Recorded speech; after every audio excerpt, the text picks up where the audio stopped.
লখিমপুৰ জিলাৰ গৌৰৱ কঢ়িয়াই আনিছে হাইস্কুল আৰু হাই মাদ্ৰাছা মিলাই 7জনে স্থান পাবলৈ সক্ষম হৈছে। দৌলতপুৰ উচ্চতৰ মাধ্যমিক বিদ্যালয়ৰ পৰা হাইস্কুল হাই মাদ্ৰাছা পৰীক্ষাত 2022ত শাহনাজ পাৰভিনে তৃতীয় স্থান পাবলৈ সক্ষম হৈছে। HM বিদ্যালয়খনৰ 125জন ছাত্ৰ-ছাত্ৰীৰ ভিতৰত 123জনে সুন্দৰ ফলাফল পাবলৈ সক্ষম হৈছে। এক ধৰণে উৎফুল্লিত হৈছোঁ আৰু আনন্দিত হৈছোঁ। ইতিমধ্যে আপোনালোকে শাহনাজ পাৰভিনৰ বিষয়ে গম পাইছে। তাই প্ৰায় 8-10 বছৰ আগত পিতৃহাৰা এগৰাকী ছোৱালী, আৰ্থিকভাৱেও যথেষ্ট সচ্ছল নহয়। তাই পুনৰবাৰ নিজৰ অধ্যাপক আৰু একান্ত চেষ্টাৰ জৰিয়তে প্ৰমাণ কৰি দেখালে যে নিজৰ ইচ্ছা আৰু আগ্ৰহ থাকিলে আৰ্থিক দৈন্যতা কেতিয়াও হেঙাৰ হ'ব নোৱাৰে।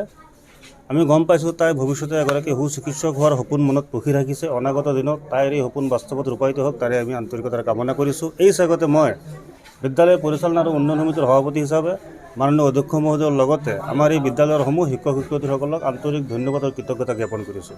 আমি পোনপ্ৰথমতেই সদৌ অসম সংখ্যালঘু ছাত্ৰ ইউনিয়নৰ ফালৰ পৰা গোটেই অসমৰ ভিতৰত মাদ্ৰাছাত তৃতীয় স্থান দখল কৰা শাহনাজ পাৰভিনক আন্তৰিক অভিনন্দন আৰু শুভেচ্ছা জ্ঞাপন কৰিছোঁ।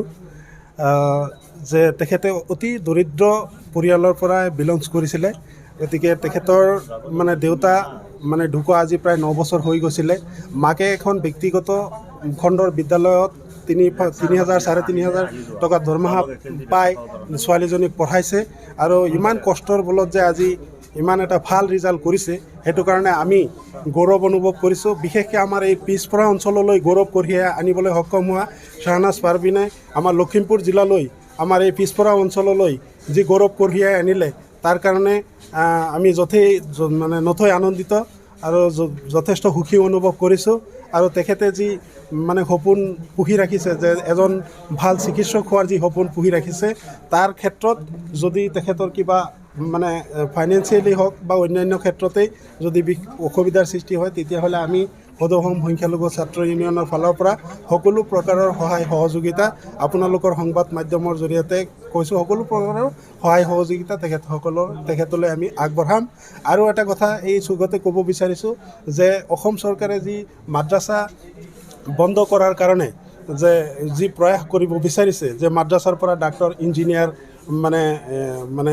সিমান নহয়, তেনেকুৱা ধৰণৰ যি পদক্ষেপ ল'ব বিচাৰিছে, গতিকে আমি চৰকাৰক এটি অনুৰোধ কৰিব বিচাৰিছোঁ আজিৰ এই শুভখনত, যে চৰকাৰে এই বিষয়টো পুনৰ বিবেচনা কৰিব লাগে, যে মাদ্ৰাছাৰ পৰা ডাক্তৰ ইঞ্জিনিয়াৰ ইয়াতে আমি দেখিছোঁ।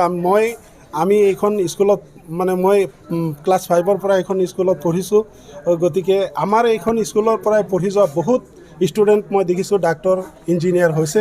গতিকে চৰকাৰে এই মাদ্ৰাছা বন্ধৰ কথাটো পুনৰ বিবেচনা কৰিব বুলি মই চৰকাৰক অসমৰ মাননীয় মুখ্যমন্ত্ৰী ডক্টৰ হিমন্ত বিশ্ব শৰ্মা ডাঙৰীয়াক অনুৰোধ কৰিছোঁ।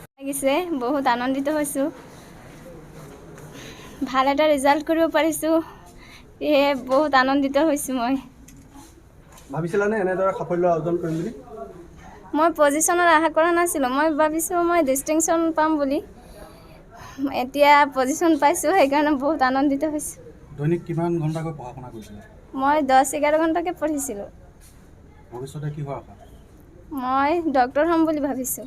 সাফল্য আৰু তোমাৰ আৰু বেগত কোন আছে বুলি ভাবা? কোনে তোমাক সহায় কৰি এনেদৰে আগবঢ়াই নিছে? প্ৰথমে মোৰ মা, দ্বিতীয়তে মোৰ শিক্ষাগুৰু, তৃতীয়তে মোৰ পৰিয়ালবৰ্গ। বহুত গৌৰৱ অনুভৱ কৰিছোঁ, বহুত আনন্দিত হৈছোঁ। শাহনাজ পাৰভিনে আমাৰ বিদ্যালয় তথা এই অঞ্চললৈ যি গৌৰৱ কঢ়িয়াই আনিছে, আমি আমাৰ বিদ্যালয়ৰ ফালৰ পৰা, আমাৰ শিক্ষাগুৰু তথা SMDCৰ ফালৰ পৰা মই শাহনাজ পাৰভিনক ধন্যবাদ জ্ঞাপন কৰিছোঁ আৰু উজ্জ্বল ভৱিষ্যত কামনা কৰিছোঁ। এইখন বিদ্যালয়ৰ পৰা 1958 চনত অসমত তৃতীয় স্থান দখল কৰিবলৈ সক্ষম হৈছিল এজন ছাত্ৰই। পিছলৈ তেখেত অধ্যক্ষ হিচাপে কাম কৰি অৱসৰ গ্ৰহণ কৰিছে। 2015 চনত আকিলা চামচি নামৰ ছোৱালী এজনীয়ে অসমৰ ভিতৰত তৃতীয় স্থান পাইছিল। এইবাৰ 2022 চনত শাহনাজ পাৰভিনে, এই আমাৰ বিদ্যালয়ৰ বয়স হৈছে প্ৰায় 92 বছৰ, এই 92 বছৰ বয়সৰ ভিতৰত সৰ্বোচ্চ নম্বৰ পাইছে শাহনাজ পাৰভিন। আৰু সেইকাৰণে আজি আমি বহুত গৌৰৱান্বিত, বহুত উৎফুল্লিত, আৰু এই গৌৰৱ আমাৰ মাজলৈ অনাৰ কাৰণে আমি এই অঞ্চলৰ হৈ আমাৰ সমূহ শিক্ষক শিক্ষয়িত্ৰী তথা SMDC কমিটিৰ ফালৰ পৰা মই শাহনাজ পাৰভিনক ধন্যবাদ জ্ঞাপন কৰিছোঁ আৰু মহান আল্লাহ তালাৰ ওচৰত মই দোৱা কৰিছোঁ শ্বাহনাজ পাৰভিনৰ ভৱিষ্যত উজ্জ্বল হওক আৰু ভৱিষ্যতে এনেকুৱা ভাল ফল দেখুওৱাৰ কাৰণে সক্ষম